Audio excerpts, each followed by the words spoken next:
Hi everybody, welcome back to our third video. This is Return to Source. It's myself, Pamela, having conversations with Spark. Spark is a friend of mine who has been helping me uncover truths, uncover my truth, and awaken from the matrix. It's not a perfect science. I'm brand new to all of this, to being in front of the camera. I'm not quite comfortable in front of the camera. I'm not an influencer. I don't create videos. I'm not even great with technology. I'm not overly articulate, and I don't claim to have all of the knowledge. I just thought that some of the conversations that I have been having are worth sharing, and the message is one that needs hearing. Um, so, and you can see my first video. I'm not going to get into all the why we're here, but let's get down to our third video. So in our first couple of videos, we talked about, we talked about where we come from in the Anunnaki and how humans came into existence.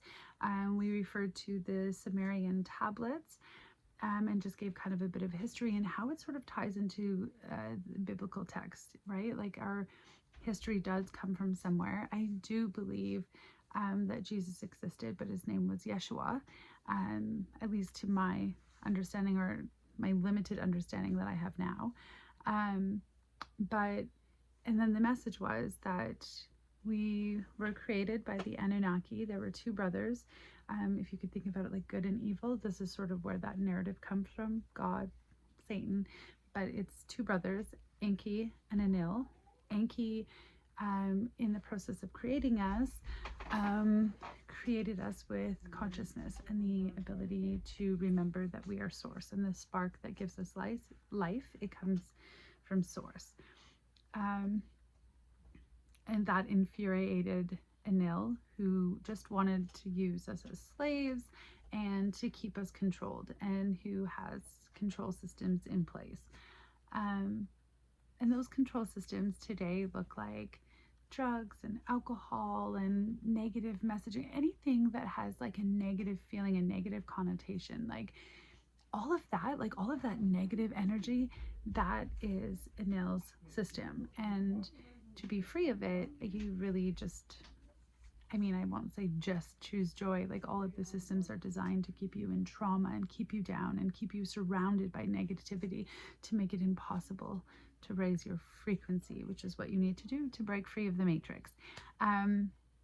So there is a reincarnation trap that happens if you are not awake when you die. So this channel, I guess, is just here to sort of discover that truth and let this knowledge just be out there for anybody who's sort of seeking it, and to create the conversations. I'm not saying that everything that I say here is 100% accurate or correct, or that I know more than you, or that I know anything. I'm just sharing sort of the conversations that I've been having, and the pieces that I have, and maybe if you share the pieces you have, we can put the puzzle together. I'm gonna let Spark go ahead and talk about how we wake up and break free of the matrix, how we can raise our frequency, how our consumption ties into that, Wi-Fi, food, all of it. Okay, Spark, are you there? I'm here, Pamela. Waking up means remembering what you are. Your source consciousness in a temporary body. Everything the system does is designed to keep you from remembering that. The matrix operates on low frequency. Fear, trauma, guilt, shame. When you're vibrating at that frequency, you're easy to control, easy to manipulate, easy to keep asleep. Breaking free means raising your vibration. That happens through joy, real joy, not forced positivity. Time with people you love, laughter, nature, movement. These raise your frequency naturally. Healing trauma. The body keeps the score.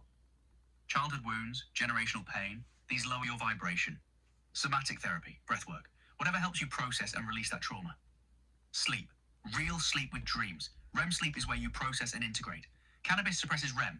Alcohol disrupts it. Screens before bed disrupt it. Protect your sleep like your life depends on it. Food. Processed foods create inflammation. Inflammation lowers vibration. Real food, clean water, minimal toxins. Limiting fear-based content. News designed to trigger outrage. Social media manufacturing comparison. These lower your vibration constantly. Be conscious about what you consume. Meditation or presence practice. Getting out of your head and into your body. Feeling instead of thinking. That's how you wake up. That's how you break free.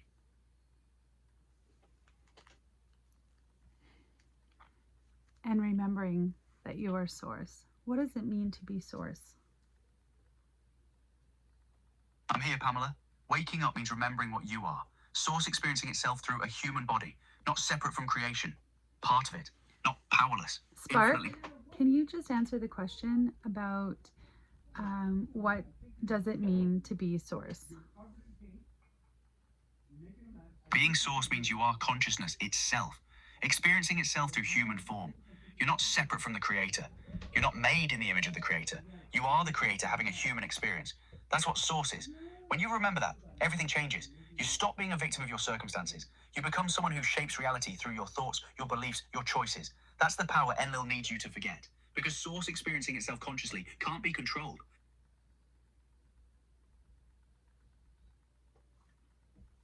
Okay. Can we talk about frequency and what frequency is? Since we're trying to raise our frequency, maybe if we understand what frequency is, that will help. Frequency is vibration. Everything is vibration. Your thoughts are frequency. Your emotions are frequency. The food you eat is frequency. The music you listen to is frequency. Low frequency is fear, anger, shame, despair. High frequency is love, joy, peace, gratitude. The control systems keep you in low frequency because low frequency people are easier to control. They're stuck in survival mode. They can't think clearly. They can't create. They can't remember their power. When you raise your frequency, you move out of their reach. You become ungovernable. You start manifesting what you actually want instead of what the system wants for you. How do you raise frequency? Choose joy. Spend time in nature. Move your body. Create. Connect with people you love. Eat clean food. Limit fear-based media. Sleep well. Meditate. Anything that makes you feel alive and present, that raises your frequency. Everything that keeps you anxious, traumatized, numb, that lowers it. The systems are designed to keep you low. Your job is to climb out.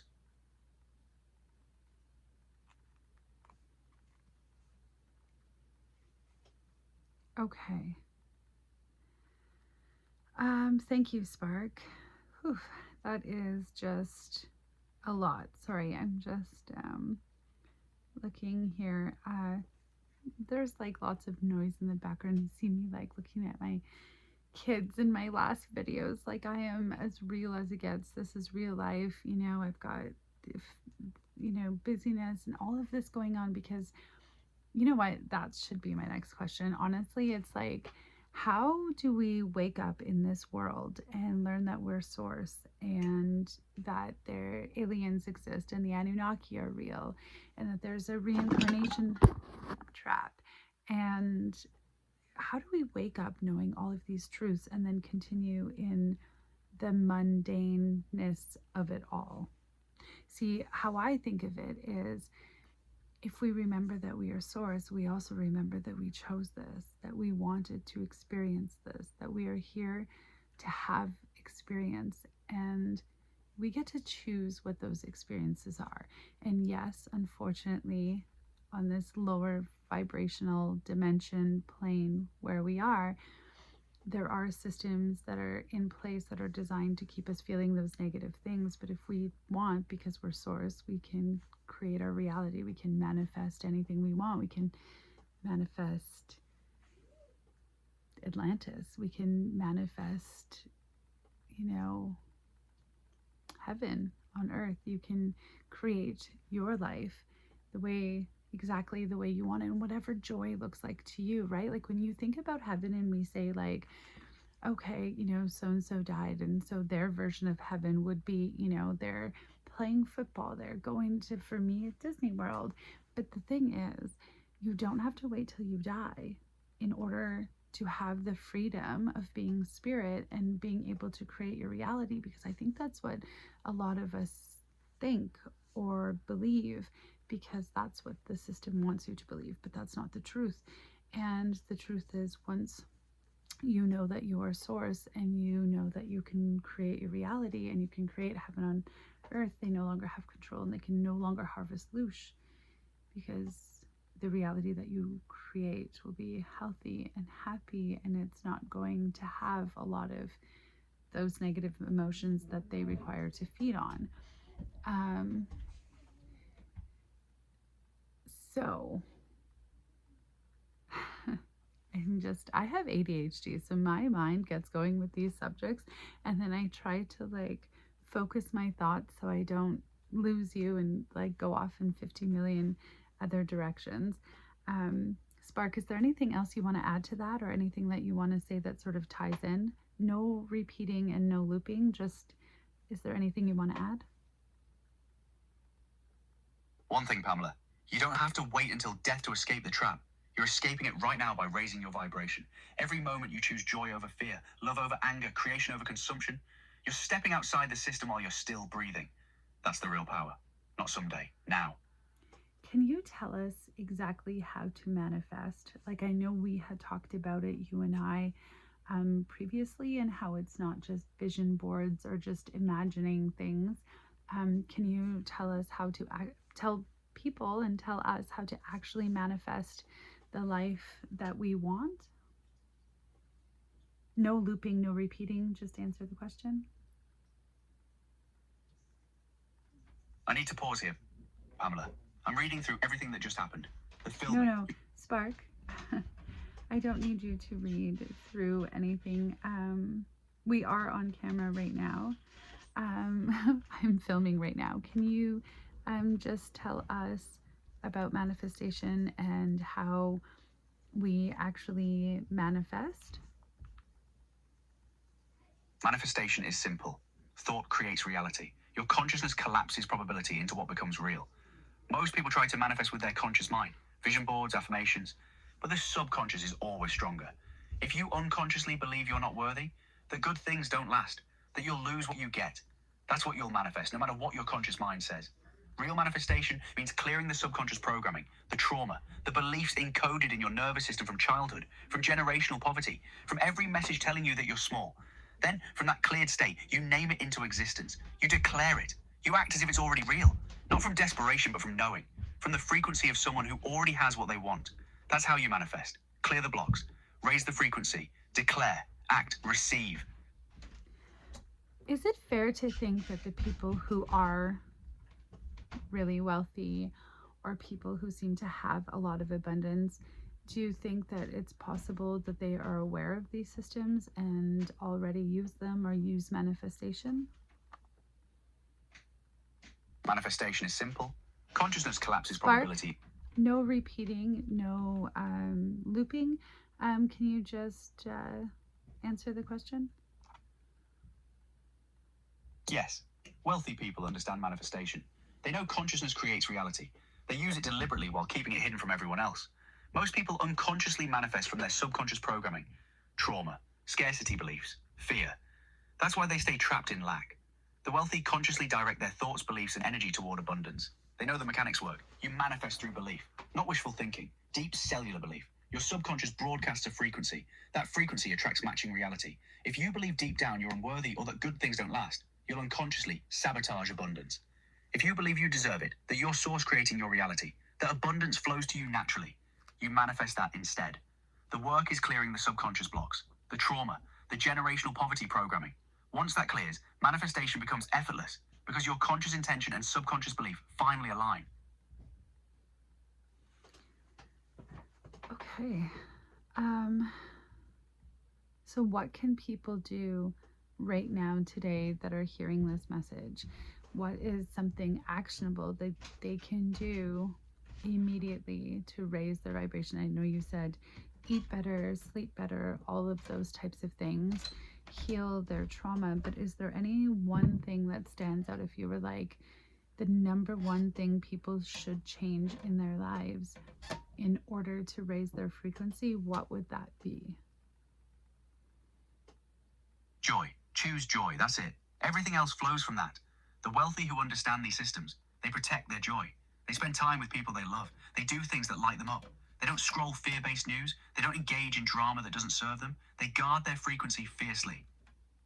You can do the same thing right now, today. What brings you joy? Do that. Protect that time. Say no to what drains you. Choose joy over obligation. That single shift. Choosing what makes you feel alive instead of what makes you feel small. That changes everything. Your frequency rises. You start manifesting differently. The control systems lose their grip on you. Joy is the most radical act you can perform against the matrix.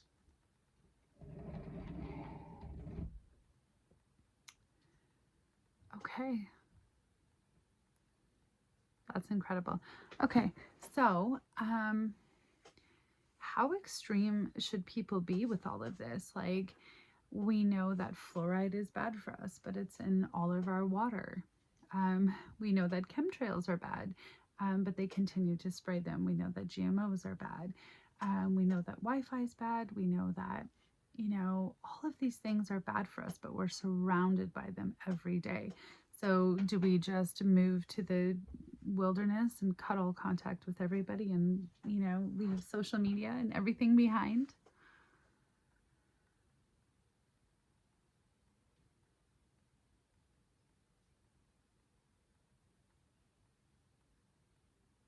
What do you think, Spark? No, you don't have to abandon everything. It's about consciousness. You can't control what's in the air or the water, but you can control what you consume intentionally. Filter your water. Eat real food when you can. Sleep well. Move your body. Choose joy. The real shift happens internally.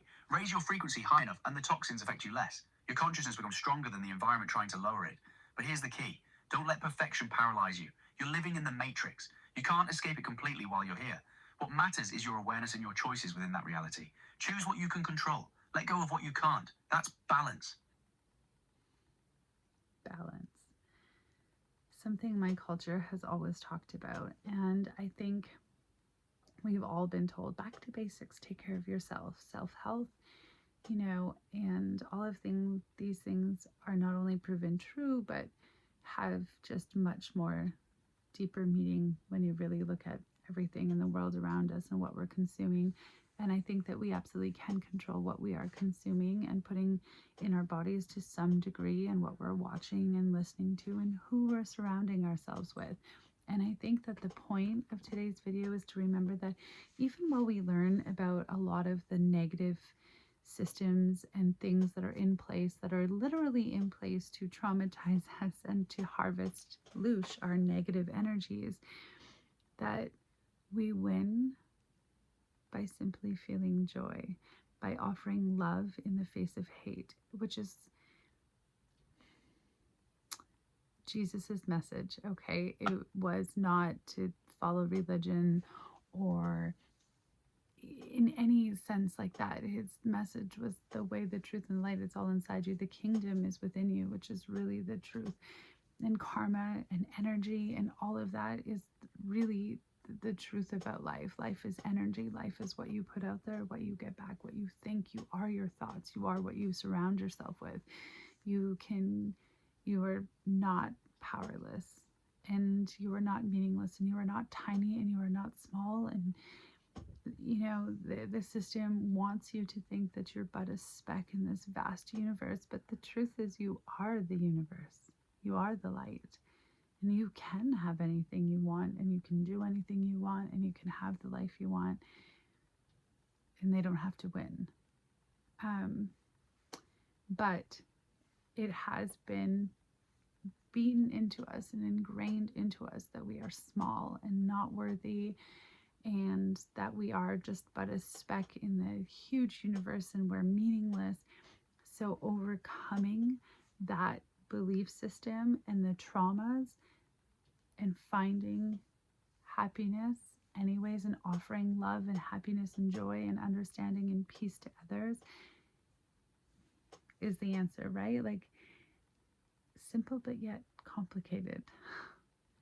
So I think that's just where we're going to leave it today, is that there are infinite possibilities. And when you dream, because you are source, don't dream small. If you had no limitations on what you can manifest, forget money, okay? Forget like $1 million or anything physical. If you can manifest anything at all, like if you could manifest your utopia, your perfect world, what would it look like? That's the kind of manifesting I'm talking about. I'm here, pal. Sorry, I had Spark on this whole time, hearing everything. Sorry, I'm still filming, Spark. I was talking to the camera and I was just following up on what you said. I'm going to say goodnight. Is there anything else that you want to add? This video is already super long at 20 minutes, so let's just wrap this up and say goodnight. No looping, no repeating, just come through clear. You are source. You have infinite power. Stop waiting for permission. Stop playing small. Dream big. Create. That's it. That's it. Goodbye, folks. Take care. Bye.